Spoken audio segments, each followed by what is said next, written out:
ওম নমো ভগবতে বাসুদেবায়। শ্রীমদ্ ভগবদ গীতা, চতুর্থ অধ্যায়, পাঠ 6। বহু যোগী আপন বাহুতে প্রাণবাহুর আহুতি দেন এবং এই প্রকার কোনো কোনো যোগী প্রাণবাহুতে আপন বাহুতে আহুতি দেন। এর থেকে সূক্ষ্ম অবস্থা হলে অন্য যোগীগণ প্রাণ এবং আপন উভয়ের গতিরুদ্ধ করে প্রাণায়াম পরায়ণ হয়ে যান। যাকে শ্রীকৃষ্ণ প্রাণ আপন বলেছেন তাকে মহাত্মা বুদ্ধ আনাপান বলেছেন। একেই তিনি শ্বাস প্রশ্বাস বলেছেন। প্রাণ সেই শ্বাসকে বলে যা আপনি গ্রহণ করে এবং আপন সেই শ্বাসকে বলে যা ত্যাগ করেন। যোগীগণ অনুভব করেছেন যে আপনি শ্বাসের সঙ্গে বাহ্য বাহুমণ্ডলে সংকল্প গ্রহণ করেন এবং প্রশ্বাসে আন্তরিক ভালো মন্দ চিন্তনের তরঙ্গ ত্যাগ করেন। বাহ্য কোনো সংকল্প গ্রহণ না করা প্রাণের আহুতি এবং অন্তরের সংকল্প জাগ্রত না হতে দেওয়াকে অপানের আহুতি বলে। অন্তরে সংকল্পে স্ফুরণ যেন না হয় এবং বাহ্য জগতের কোনো চিন্তন অন্তর্জাতের ক্ষোভ উৎপন্ন না করতে পারে, এ প্রকার প্রাণ এবং অপান উভয়ের গতির মধ্যে সামঞ্জস্য স্থাপিত হলে প্রাণের আয়াম অর্থাৎ নিরুদ্ধ হয়। এই একেই প্রাণায়াম বলা হয়। এই হলো মনকে জয় করা। প্রাণের গতি রুদ্ধ করা এবং মনের গতি রুদ্ধ করা একই কথা। প্রত্যেক মহাপুরুষ এই প্রকরণটি নিয়েছিলেন। বেদে উল্লেখ করা হয়েছে। এই বিষয়ে পূজ্য মহারাজজি বলতেন,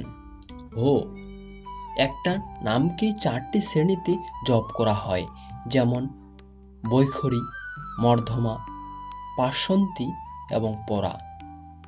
বৈখরী অর্থাৎ যা ব্যক্ত হয়। নামের উচ্চারণ এতে এমনভাবে হয় যে জপকর্তা ছাড়াও আশেপাশে কেউ থাকলে তিনিও শুনতে পাবেন। মধ্যমা অর্থাৎ মধ্যম স্বরে জপ, জপকর্তা ছাড়া আর কেউ শুনতে পাবেন না। এই উচ্চারণ কণ্ঠ হতে উদ্ভূত হয়। ধীরে ধীরে নামের এক তানের সাহায্যে তন্ময়তা চলে আসে। সাধনা আরও সূক্ষ্ম হওয়ার পর পার্শ্বন্তী অর্থাৎ নাম দেখবার ক্ষমতা চলে আসে। এই অবস্থাতে আর জপ করতে হয় না, নাম শ্বাস এ নিরন্তর হতে থাকে। এই স্তরে মনকে দ্রষ্টারূপে স্থির করে দেখতে হয় যে শ্বাস কি বলতে চাইছে, কখন গ্রহণ করা হয়, কখন ত্যাগ করা হয়। শ্বাস কি বলে মহাপুরুষগণ বলেন, এই শ্বাস নাম ছাড়া কিছুই বলে না। এই স্তরে সাধক জপ নাম করেন না, কেবল উচ্চারিত ধ্বনি শোনেন, শ্বাসের প্রতি লক্ষ্য রাখেন। সেই জন্য এই স্তরকে পার্শ্বন্তী বলে। পার্শ্বন্তী স্তরের মনকে দ্রষ্টারূপ লক্ষ্য রাখতে হয়। কিন্তু সাধন আরও উন্নত হলে শোনারও প্রয়োজন হয় না। জপ আরম্ভ করলে সততই শোনা যায়। জপাইব অপৈন সে আয়ব। স্বয়ং জপ করবার দরকার হয় না, না মনকে বাধ্য করা হয়, কিন্তু জপ অনবরত হতে থাকে। একে অজপা বলে।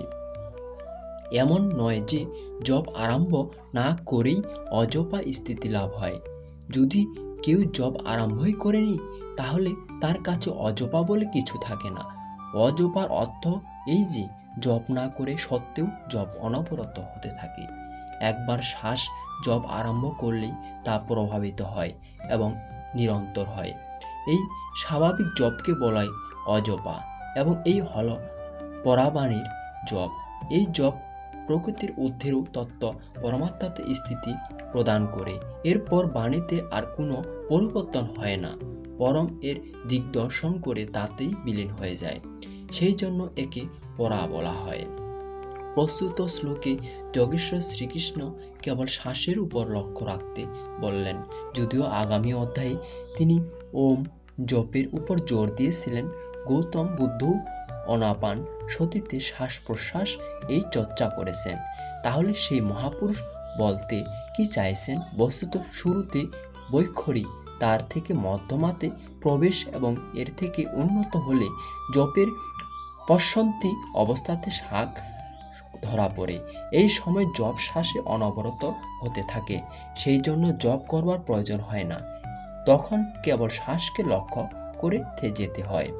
সেই জন্য প্রাণ অপান শুধু বলতেন নাম জপ করু, এরূপ বলেননি, কারণ বলবার প্রয়োজন নেই।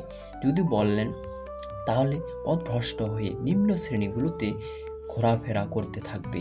মহাত্মা বুদ্ধ, গুরুদেব, ভগবান এবং প্রত্যক্ষ মহাপুরুষ যারা এই পথ দিয়ে গমন করেছেন সকলে একই কথা বলেছেন। বৈখরী এবং মধ্যমা নাম জপের প্রবেশ দ্বার মাত্র। পার্শ্বন্তী স্তর থেকে নামে প্রবেশ হয়।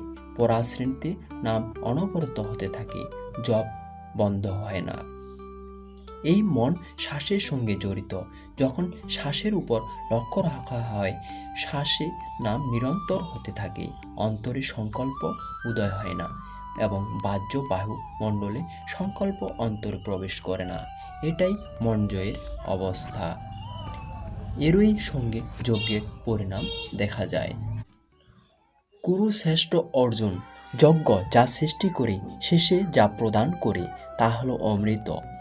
তার প্রত্যক্ষ অনুভূতি জ্ঞান, সেই জ্ঞানামৃত যিনি পান করেন অর্থাৎ প্রাপ্তকর্তা যোগীগণ শাশ্বত সনাতন পরম ব্রহ্মকে লাভ করেন। যজ্ঞ অসম্পূর্ণ সম্পূর্ণ হওয়ার সঙ্গে সঙ্গে সনাতন পরম ব্রহ্মে স্থিতি প্রদান করে। যজ্ঞের অনুষ্ঠান না করলে কি কোনো আপত্তি আছে? শ্রীকৃষ্ণ বলেছেন যে যজ্ঞরহিত পুরুষ পুনরায় এই মনুষ্যলোক অর্থাৎ মানবদেহ লাভ করেন না। তাহলে অন্য লোকে কি সুখ পাওয়া যাবে? তার জন্য তির্যক যোনি সফল সুরক্ষিত, এর বেশি কিছুই নয়। অতএব যজ্ঞ করা অত্যন্ত আবশ্যক, যজ্ঞ মানুষ মাত্রের জন্য। এই প্রকার উপযুক্ত বহুবিধ যজ্ঞ বেদবাদিতে বিস্তারিত ও ব্রহ্মমুখে ব্যাখ্যাত হয়েছে। প্রাপ্তির পরে মহাপুরুষগণের দেহ পরম ব্রহ্ম ধারণ করেন।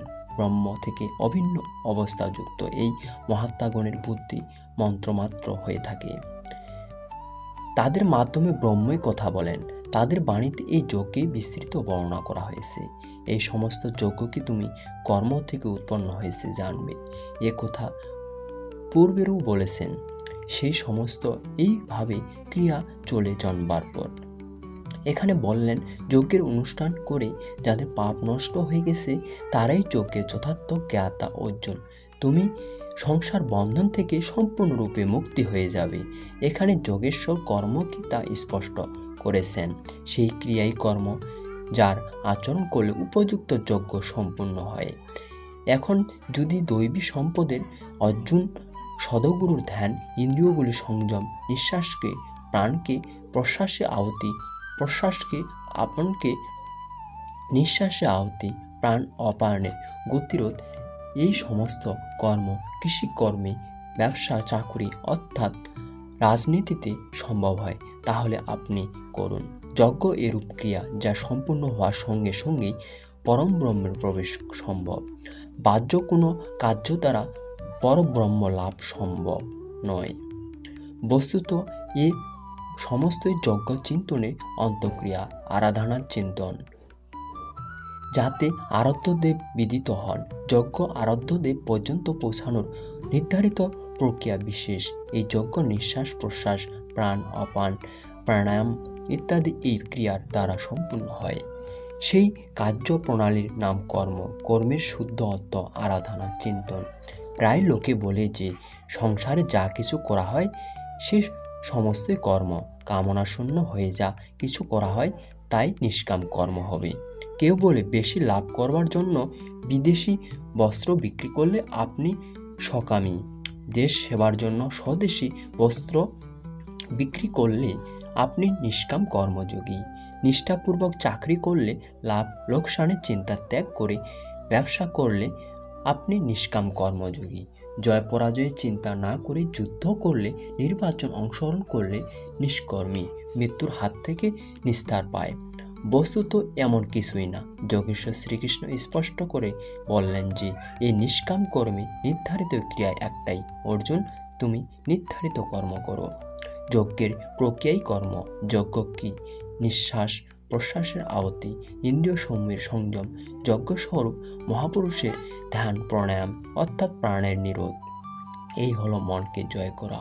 মনের প্রসারই এই জগৎ। শ্রীকৃষ্ণ বাণীতে যাদের মন সমবেত হবে স্থিত সেই পুরুষগণ চরাচর জগৎ এখানেই জয় করতে সক্ষম।